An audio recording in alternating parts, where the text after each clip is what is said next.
Hi, so this is the third podcast I'm doing for Tom's Fridays at 7.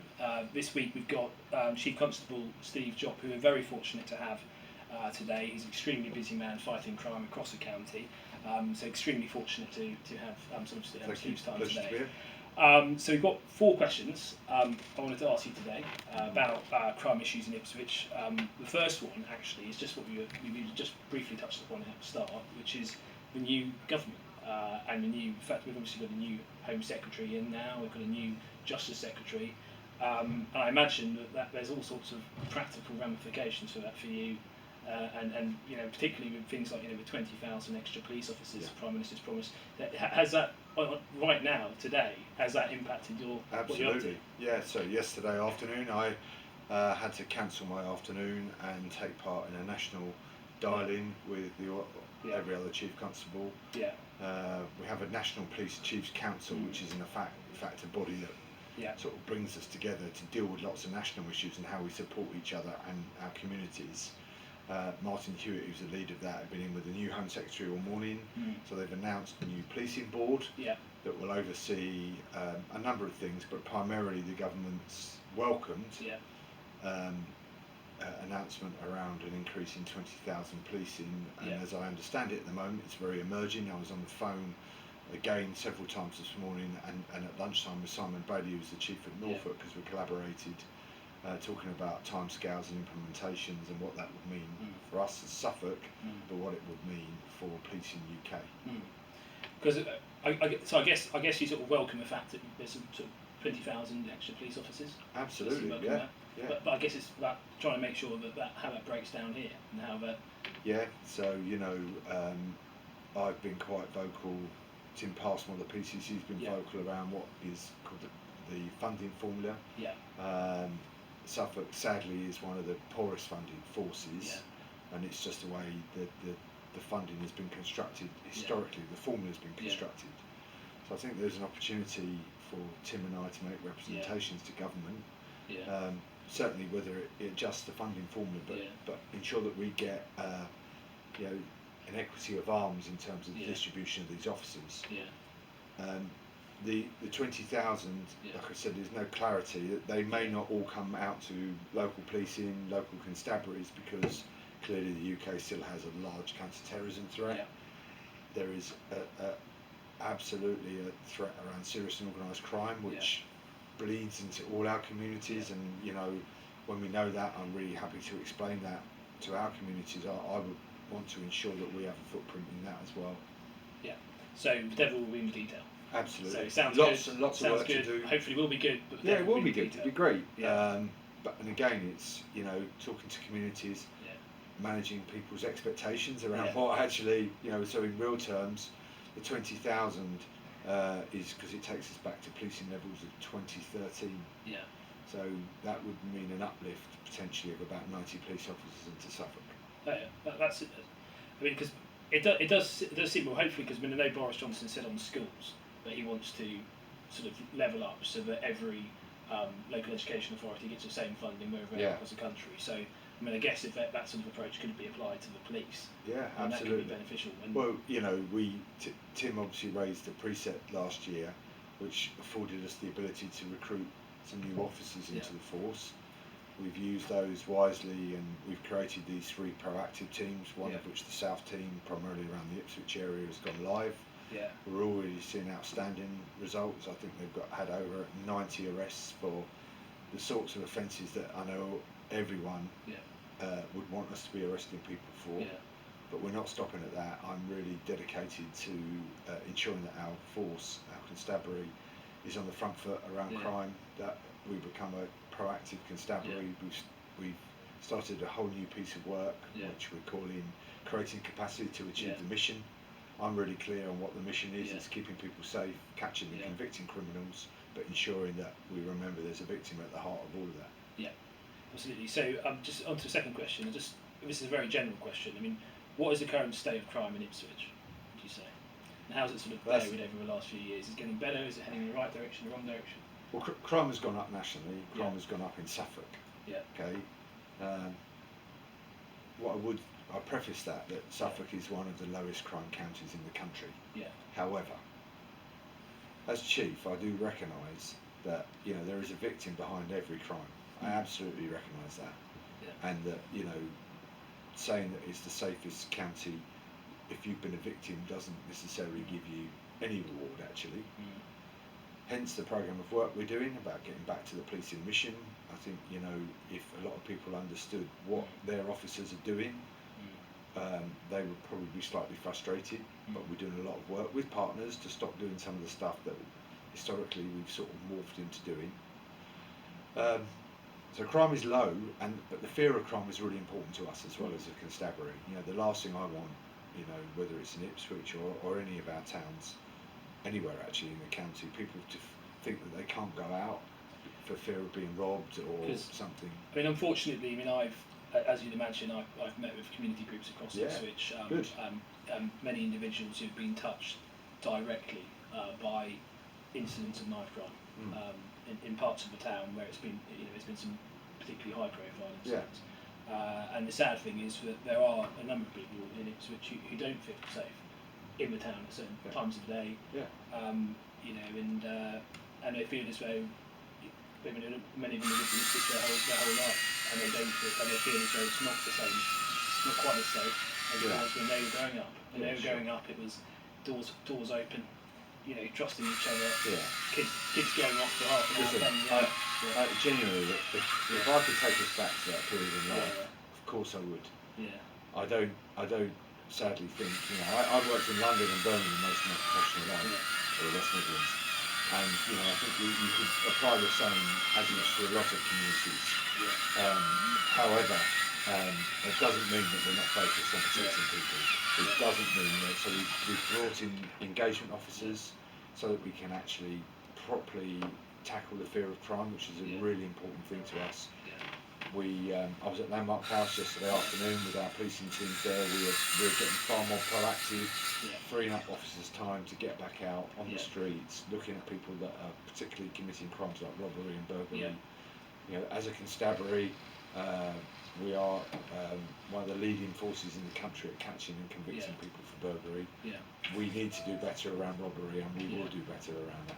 I know these are really important. And I think there's lots of different aspects to it. How can we make people feel safer in their town? And how, if you come in, say from you've been out in London, you come back to Ipswich at 11 o'clock at night, you're walking back to Central.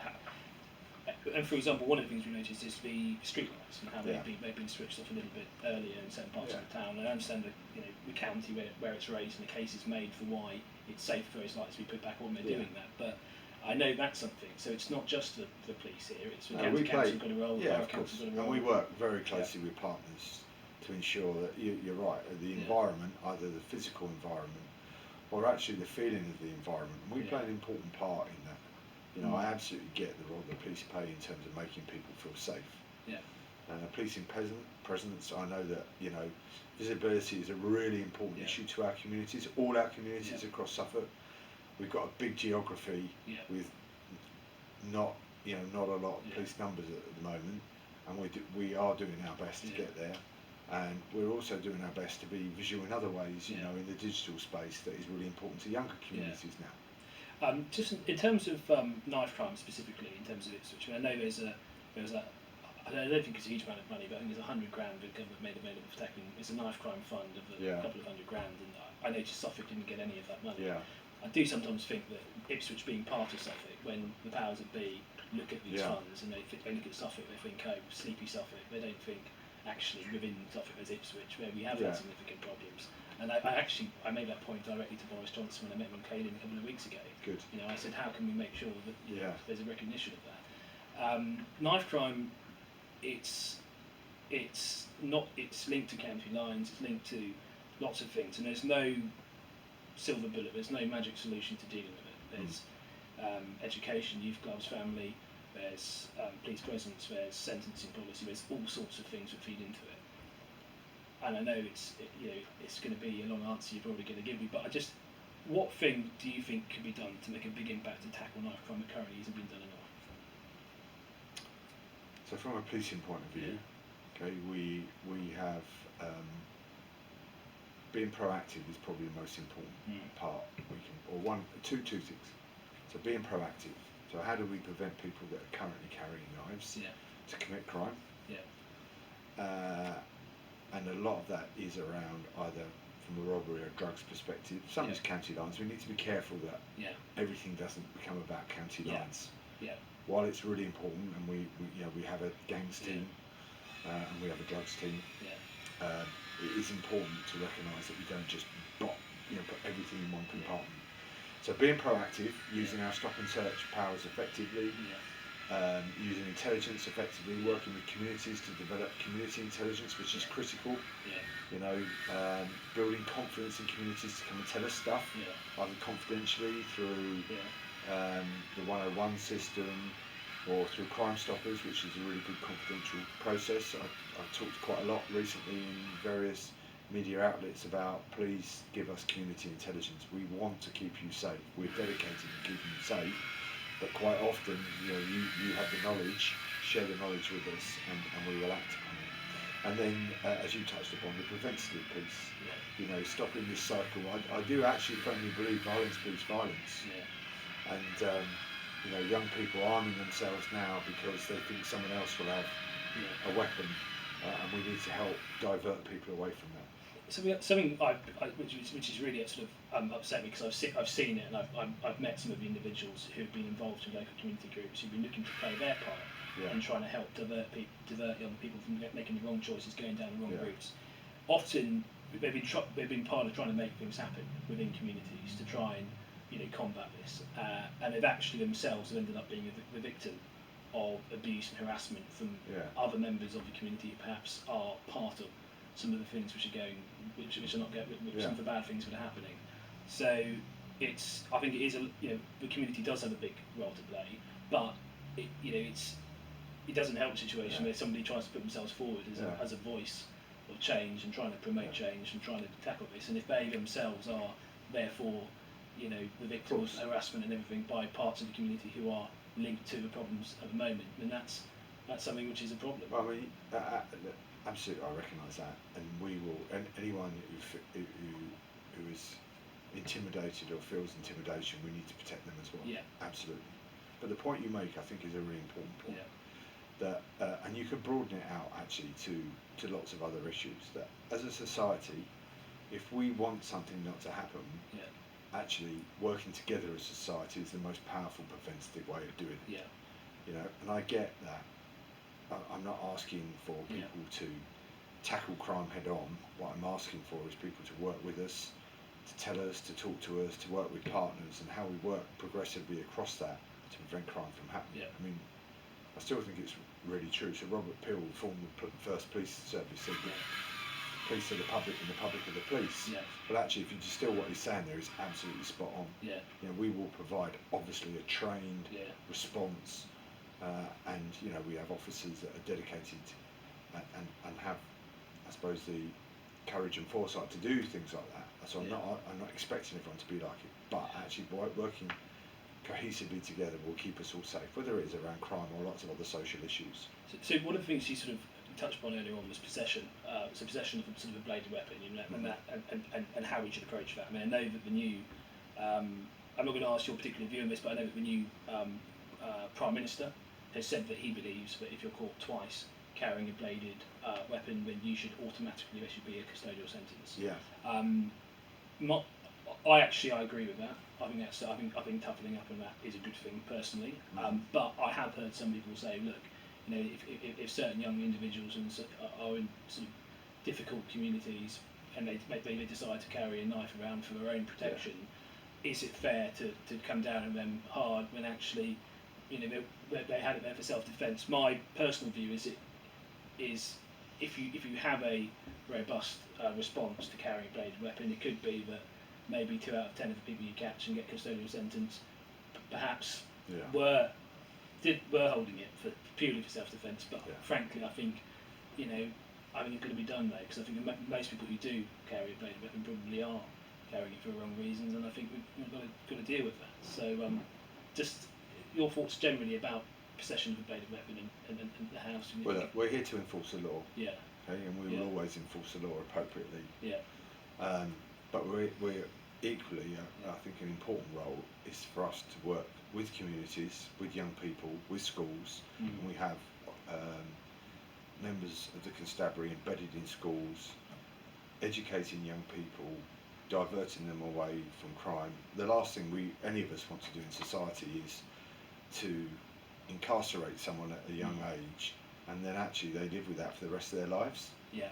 You know, so actually they then get into a cycle of criminality because at a young age we've imprisoned them, and then they've got no opportunity beyond that.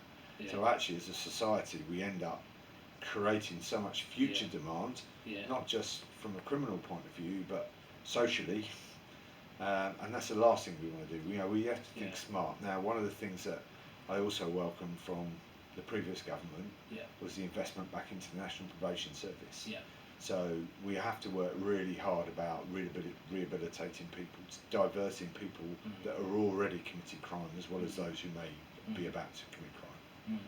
I do think that in terms of sentencing and it being a deterrent, I think for those who are found guilty of serious crimes, you know, for example, taking somebody's life with a knife, if they're given 25 years in prison, life sentence, my view is they should spend the entirety of that. They should serve the entirety of that sentence, and life should mean life. I was very concerned when I saw a letter from Victoria Atkins, who was, I believe, one of the Home Office ministers under Theresa May. I met with somebody from the community who shared with me a letter that the minister had sent them that said that essentially the vast majority of cases, you know, those who are found guilty of taking somebody's life are let out automatically halfway through, not even depending on good behaviour, and that's what the letter said. Yeah. So again, the new Prime Minister has said that he wants, you know, essentially if you're found guilty of a serious crime, and you got 25 years in prison, you spend 25 years in prison. I think that's got to be part of it. You mentioned the school system earlier, and because I think that's key as well. I think it's about trying to get into thinking about things from the perspective of a young person in Ipswich who's maybe had a challenging background. You know, they're not achieving at school, they're not succeeding at school, they feel could even feel inadequate at school. They're not doing well academically. They look to their future and think, well, what jobs are there for me? What's there for me? Absolutely. They go back home at night. There's problems at home. There's no youth clubs and nothing for them to do in the evening. You can see how things could go down the wrong way for them. Absolutely. You know, look at people who are involved in, say, county lines, and all of a sudden there's an opportunity for a bit of belonging, maybe a bit of extra money, maybe things like that. And it's about trying to combat that. I've been very vocal in terms of my view on apprenticeships and how that's important, and how at schools there needs to be multiple pathways to having a good, fulfilling career, and it's not just academic. Yeah. You know, and I think the government. Well, life skills are a critical thing. I was with the Vice Chancellor at the university the other day talking about how I'd like to, I know you're talking about much younger people, but by the same token, people that are in education, how we can give them life skills to support them and offer opportunities of volunteering in the constabulary to help them. This is about investment in our society at every level. If there's a couple of things that Suffolk Police need to help you do your job, is extra funding, a fairer funding for Suffolk Police, and knowing you've got the backing of the law to ensure that you have to do what you need to do to keep people safe. I mean, with those two things. Yeah, so fairer funding is critically important. I mean, police numbers, absolutely, okay, but actually it isn't just about police numbers, because we've invested recently in digital forensic officers. I've got lots of members of my police staff that do a fantastic job that don't need a warrant card. So it's a mixed economy, which is really, really important. Ensuring that actually I'm not trying to put us on a par with the metropolitan areas, but for example, we're collaborating with Norfolk. Well, actually, the Chief Constable of Norfolk gets a lot more money than I do. So he has the makeup of his force is in terms of resilience is better than mine. So that's one thing. And the other thing I think is that, and it touches on, you reference sending people to prison. We need to look at law and order and as an end-to-end process. If you keep looking at policing in isolation, we will continue to fail. So, I talked about the probation, the Crown Prosecution Service, prisons. These are all key component parts about, whether when we catch someone, put them before the courts, to get put in prison, the rehabilitation process. So I would really, plead with government to say, let's do this, let's look at this end to end. So actually we think smartly about the use of public funding, but actually we think more longer term. Absolutely. Back to schools, if you don't mind, because it's been about a month since I last visited school, but when I was first elected I went to every secondary school in Ipswich to meet the heads to talk about, and there wasn't one school I went to that wasn't touched by county lines.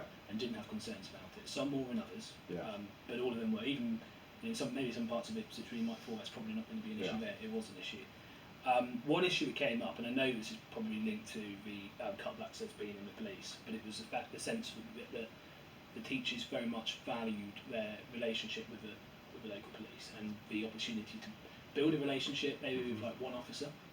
And I think that in the case of one school, they felt that had changed, and that they had one officer who they could build a relationship with and share intelligence.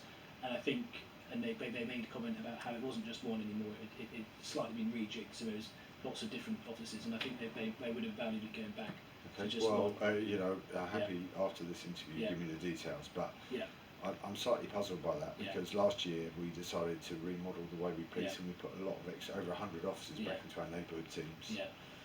And I haven't heard that from from any school across the county, let alone Ipswich. We're very focused on that human contact, understanding, building trust, building knowledge around the environment that you're policing, whether it's a school or a hospital or anything else. Well, that was the only occasion, and I'll share that with you at the end of the podcast. What's your relationship like with? Did you work closely with the National Crime Agency when it comes to so the setup we have, so in the region we all contribute to the Eastern Region Serious and Organised Crime Team, so they deal with those offenders where you need specialist capabilities. It's not only in terms of training and experience, but actually the amount of investment you have to do, a bit like the counter-terrorism network. And then sitting above that is a National Crime Agency, which now it obviously encompasses borders, border force.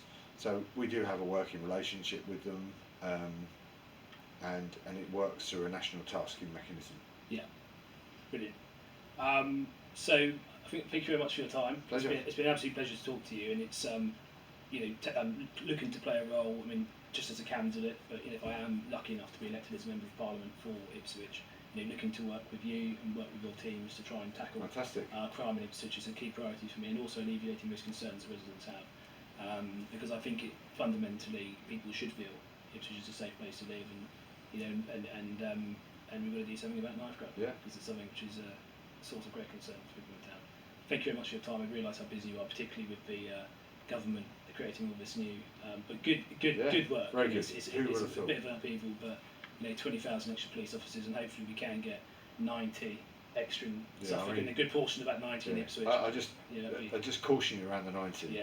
Government have not given any targets out. I'm just talking about what this constabulary looked like a number of years ago. But that'd be positive. Brilliant. Great. All right, Thanks a lot. Cheers. Cheers. Bye.